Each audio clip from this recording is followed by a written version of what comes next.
శ్రీ గురుభ్యో నమ. శ్రీ మహాగణాధిపతే నమ. శ్రీ మహాసరస్వత్యై నమః. హరి ఓం శ్రీమాత్రే నమ. నమస్తే దేవదేవేశ, నమస్తే పరమేశ్వర, నమస్తే వృషభారుడకారాయ నమో నమ. మార్చి రాశి ఫలితాలు, పాల్గొన మాసం యొక్క రాశి ఫలితాలు చెప్పుకునే ముందు మనము ఈ యొక్క మహత్తరమైనటువంటి మార్చి మాసంలో మనకు వచ్చేటువంటి పండుగల్లో ముఖ్యంగా నరసింహస్వామికి సంబంధించినటువంటి ఉత్సవాలు, నరసింహ ద్వాదశి అని, ఆమలక పూజ అని అదే రోజున, అట్లానే కామదహనం. ప్రత్యేకంగా మనకు సకలమైనటువంటి కీడులు, అంటే కీడు అనేది ఇక్కడ కాదు, ఇక్కడ కోరిక మనస్సులో ఏది సంచరించకుండా జన్మరహిత్యం పొందటానికి ఏకైక రోజు కామదహనం. ప్రత్యేకంగా మనకు పురాణాలు చెప్పబడినటువంటి కామదహనం. కాబట్టి ఈ కామదహనంలో ఎవరికైతే ఇబ్బందులుగా జీవితంలో అనేక బాధలు పడుతున్నటువంటి వారు ఎవరైతే ఉన్నారో వాళ్ళందరూ కూడా ఈ కామదహనం రోజు ఆ యొక్క కోరికలన్నీ నశించిపోయి అన్ని రకాలైనటువంటి ఇబ్బందుల నుంచి బయటపడేయాలని సాక్షాత్తు ఆ పరమేశ్వరుడు యొక్క త్రినేత్ర ధారి అయి ఆ కాముడిని అంటే ఇక్కడ మన్మధుడిని దహింపజేసేటువంటి సంఘటన మనకు చోటు చేసుకోవటం, తద్వారా సమస్తమైన కోరికలు నశించిపోయి పరమాత్ముడి యొక్క సాన్నిధ్యం పొంది ఆ యొక్క కొత్త వసంతాల్ని, అదే వసంతోత్సవంగా చెప్పబడింది. ఇటువంటి వసంతోత్సవాన్ని మళ్ళీ కొత్త రంగులు పులుముకోవాలి జీవితంలో అని చెప్పి మనకు జీవితంలో ఈ పాల్గొన మాసంలో వచ్చేటువంటి మహాలక్ష్మి జయంతిగా ఉత్తర భారతంలో ప్రత్యేకమైనటువంటి ఈ యొక్క మనకు తెలుపబడింది. అట్లనే బృందావనంలో కృష్ణుడికి అనేక రకమైన గోపికలతో ఆ యొక్క తన యొక్క ప్రేమామృతాన్ని కురిపించినటువంటి, తద్వారా లోకమంతా ప్రకృతి సిద్ధమైనటువంటి ప్రకృతిలో మనం ఎట్లా ప్రేమత్వాన్ని చూపించాలి, ప్రేమతత్వాన్ని అని చెప్పి కృష్ణుడు బోధించేటువంటి వసంతోత్సవము. ఇటువంటి లీలా మానుష విగ్రహమైన శ్రీకృష్ణుని యొక్క విశేషమైనటువంటి గుణగానాలు స్థుతించి భగవత్తు యొక్క లీలను తెలియజెప్పేదే ఈ కామదహనం. అట్లానే మనకు చివరగా ఇంకా ఈ యొక్క మాసంలో లక్ష్మీ సింహస్వామికి సంబంధించి ప్రత్యేకమైనటువంటి స్వయంభూ దేవత స్థలాల్లో అనేక ఉత్సవాలు జరపటం. అట్లానే మనకు మన రాష్ట్ర ముఖ్యంగా యాదగిరిగుట్టలో స్వర్ణ గోపుర విమానోత్సవాన్ని కుంభాభిషేకాన్ని చేయటం అటువంటి మహత్తరమైనటువంటి మాసంగా పరిగణింపబడుతుంది. కాబట్టి పాల్గొన మాసంలో ఆ నరసింహం యొక్క క్షేత్రాలు దర్శనం చేసుకొని ఆ నరసింహుడి యొక్క అనుగ్రహాన్ని పొందాలని ఈ యొక్క ఆ యొక్క పాల్గొన మాసంలో, అట్లానే త్రినేత్రధారి అయిన ఈశ్వరుడు యొక్క స్వరూపాన్ని, ఈశ్వర తత్వాన్ని గ్రహించడానికి, పరమాత్మ యొక్క స్వరూపాన్ని తెలుసుకోవడానికి ఆ యొక్క ఈశ్వర అంటే పుణ్యక్షేత్ర దర్శనం చేసుకోవటం.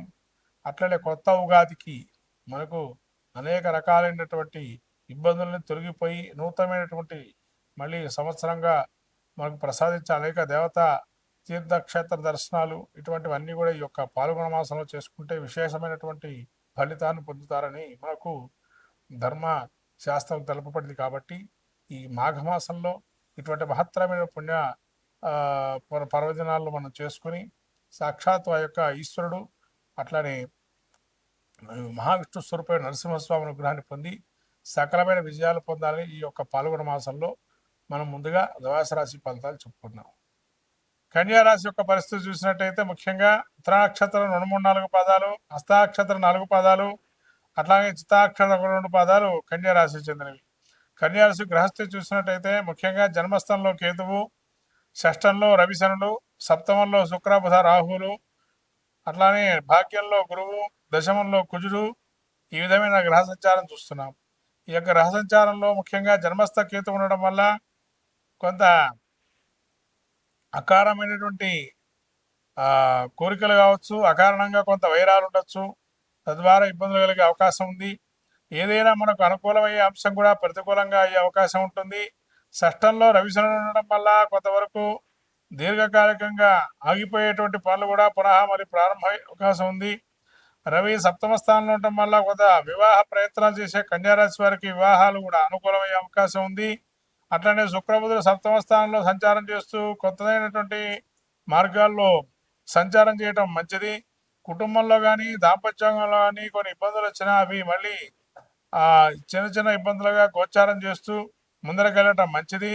సప్తమంలో రాహు ఉండటం వల్ల ఏదైనా రెచ్చమైనా ఎవరైనా మిమ్మల్ని ఏదన్నా మాట అన్నా కూడా అది దీర్ఘంగా తీసుకోకుండా దాన్ని వదిలేయటం అనేది మంచిది. తద్వారా ముందుకెళ్తారు. అట్లానే భాగ్యంలో గురుడు సంచారం చేస్తున్నప్పుడు గురువు యొక్క అనుగ్రహం పరిపూర్ణంగా ఉంది కాబట్టి గురువు యొక్క అనుగ్రహం వల్ల ఇప్పటికీ మీకు జన్మస్థానంలో గురువు యొక్క లగ్నాన్ని మా యొక్క జన్మరాశిని వీక్షణ చేయటం వల్ల ఎన్ని ఇబ్బందులు వచ్చినా అంత దైవానుగ్రహమే, అంత దైవ నిర్ణీతమే అనుకొని ముందరకెళ్తూ ఉంటారు. ద్వారా ముందుకు సాగుతూ ఉంటారు. అట్లాగే మీకు ఈ యొక్క మీ సోదర వర్గం సహకరించేవారు కూడా అత్యధికంగా ఇన్ని ఇబ్బందులు ఉన్నా కూడా సహకరించేవారు ఉండటం వల్ల అన్ని సునాయాసంగా బయటకు వెళ్ళే అవకాశం ఉంటుంది. ఎటువంటి ఇబ్బందులు ఉన్నా కూడా అట్లానే మీ యొక్క దిగంతాలు వ్యాపం చేస్తాయి. మీ యొక్క పేరు ప్రతిష్టలు కూడా ఒక్కసారిగా ముఖ్యంగా పేరు ప్రతిష్టలు కూడా పెరిగే అవకాశం ఉంటుంది. ఇదంతా కూడా కన్యా రాశి వారికి అనుకూలమైన అంశంగా గోచరిస్తుంది. దశంలో కుదిరడం వల్ల వ్యాపారంలో కానీ వ్యవహారాల్లో కానీ లేదా చేసే వృత్తిలో కానీ కొంత సాంకేతిక జ్ఞాన లోపాలు ఉండడం, తద్వారా అయ్యో నేను ఇలా మాట్లాడానా, ఇలా చేశానా అని తర్వాత అనుకోవటం, తద్వారా ఇబ్బందులు పడటం, ఏదైనా మిమ్మల్ని పని చేసేవాళ్ళు మిమ్మల్ని వ్యతిరేకించి మిమ్మల్ని ఇబ్బంది పెట్టి ఈ పని నుంచి తప్పించే ప్రయత్నం చేస్తారు. ఇవన్నీ కూడా పొమ్మం లేక పొగబెట్టడం అంటారు. లేదా నిప్పు చూపి నిప్పు మీ వల్లే వచ్చింది, మీ వల్లే ఇదంతా అని చెప్పి మిమ్మల్ని అనే అవకాశం ఉంటుంది. కాబట్టి ఇవన్నీ కూడా దైవ ప్రేరితంగా జరిగినవని సమయంలో పాటిస్తూ ముందరకెళ్ళటం మంచిది. ఏదైనా కానీ దైవం మన యందుంది, దానికి తగినటువంటి సూచన సలహాలు ఆ కాలం నిర్ణయిస్తూ ముందరకెళ్ళటం మంచిది. ఈ విధంగా కన్యారాశి వారికి మంచి ఫలితాలు పొందడానికి సుబ్రహ్మణ్య ఆరాధన చేయటం మంచిది.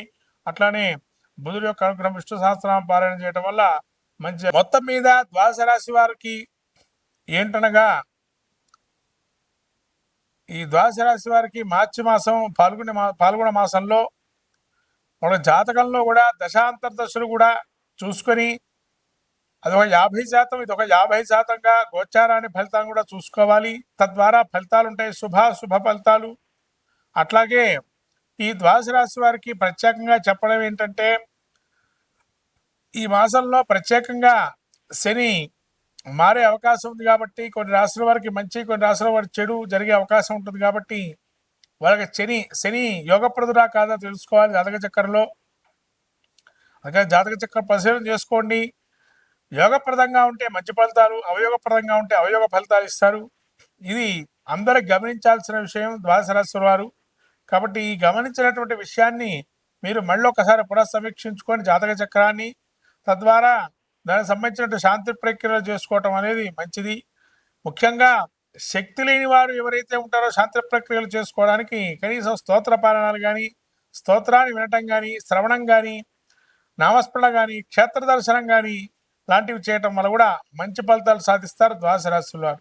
కాబట్టి ద్వాదశ రాశి వారు ఈ యొక్క మార్చి మాసంలో మనకు వచ్చేటువంటి పండుగల్లో కామదహనాన్ని ఏదైతే ఉందో హోళికా వసంతోత్సవం అని, ఆ ఉత్సవంలో అన్ని కూడా దహించుకుపోయి, అంటే మనకు ఉండేటువంటి కోరికలు, అవయోగ కోరికలు ఏవైతే ఉంటాయో అవి దహించి శుభ పరిణామాలు వచ్చే అవకాశాన్ని తీసుకోవాల్సిందిగా కోరుతున్నాను. ఈ యొక్క ద్వాదశ రాశుల్లో ముఖ్యంగా ఈ యొక్క మహాలక్ష్మి జయంతి కూడా ఉంది. కానీ విరివిగా అమ్మవారి యొక్క అనుగ్రహాన్ని పొందండి, మహాలక్ష్మి ఆరాధన చేసుకోండి ఇంట్లోనే. ఆ అమ్మవారి అనుగ్రహం కలిగి మంచిగా కీర్తి ప్రతిష్టలు, యశకీర్తి లాభాలు ఉండాలని నూతనమైనటువంటి సంవత్సరాన్ని అడుగు పెడుతున్నాము. విశ్వావసునామ సంవత్సరంలో అందరూ కూడా సుభిక్షంగా సస్యశ్యామలంగా కోరుతూ నమస్కారం.